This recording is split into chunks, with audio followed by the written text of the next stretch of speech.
Hi friends, எல்லோரும் எப்படி இருக்கீங்க? இன்றைக்கி ஸ்நாக்ஸ் டைம் பார்த்திங்கன்னா வெஜ் கட்லெட்டு தாங்க. அதை எப்படி செய்கிறதுன்னு பார்க்கலாங்க. இதுக்கு தேவையானதுன்னு பார்த்தீங்க அப்படின்னா கேரட்டுங்க, பீன்ஸுங்க, உருளைக்கிழங்குங்க. உங்களுக்கு தேவையான அளவு பார்த்திங்கன்னா கருவேப்பிலை, மல்லி எடுத்துக்கோங்க. ஆனியனும் கேரட், பீன்ஸு எல்லாத்தையுமே சாப் பண்ணி வச்சுருக்கோங்க. வெஜ் கட்லெட்டுக்கு பார்த்திங்கன்னா கோட்டிங் கொடுக்கறதுக்கு பார்த்தீங்க அப்படின்னா ப்ரெட் க்ரம்ஸ் தேவைப்படுதுங்க. அதனால் பார்த்திங்கன்னா ப்ரெட் வாங்கிட்டு வந்து ஸ்லைஸ் பண்ணி ப்ரெட்டோட ஸ்லைஸை மட்டும் ப்ரெட் க்ரம்ஸ் மாதிரி மிக்சியில் ஓட்டி வச்சுருக்கோங்க. அதுக்கப்புறம் பார்த்திங்கன்னா ஒரு முட்டை தேவைப்படுதுங்க. அப்புறம் பார்த்திங்கன்னா உருளைக்கிழங்கு வேக வச்சு எடுத்து வச்சுருக்கோங்க.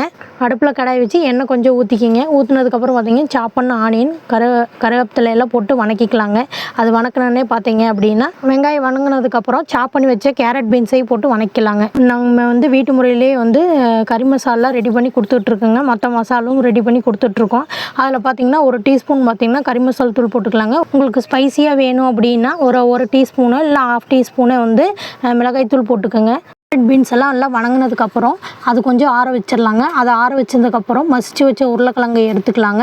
அதோட பார்த்திங்கன்னா ஒரு கைப்பிடி கார்ன்ஃப்ளவர் மாவு, ஒரு கைப்பிடி அரிசி மாவு எல்லாத்தையும் சேர்த்து மிக்ஸ் பண்ணிக்கலாங்க. அவ்வளோதாங்க, வெஜ் கட்லெட்டுக்கு தேவையான பேட்டர் ரெடிங்க.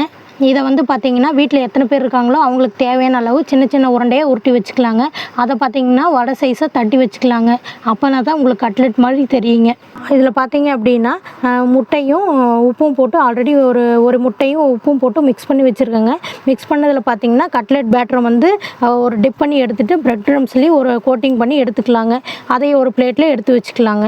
ப்ரெட் க்ரம்ஸில் டிப் பண்ணி வச்சதைங்க ஆயிலில் மீடியம் ஃப்ளேமில் ஃப்ரை பண்ணி எடுத்தீங்க அப்படின்னா வெஜ் கட்லெட் ரெடிங்க. குழந்தைகளுக்கு பார்த்திங்கன்னா இந்த ஈவினிங் ஸ்நாக்ஸ் ரொம்ப பிடிக்குங்க.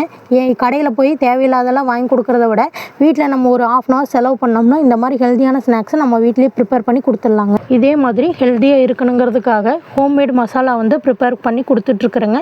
உங்களுக்கு தேவைப்பட்டுச்சு அப்படின்னா ஸ்க்ரீனில் தெரியிற நம்பருக்கு வாட்ஸ்அப் பண்ணுங்கள். நன்றி, வணக்கங்க.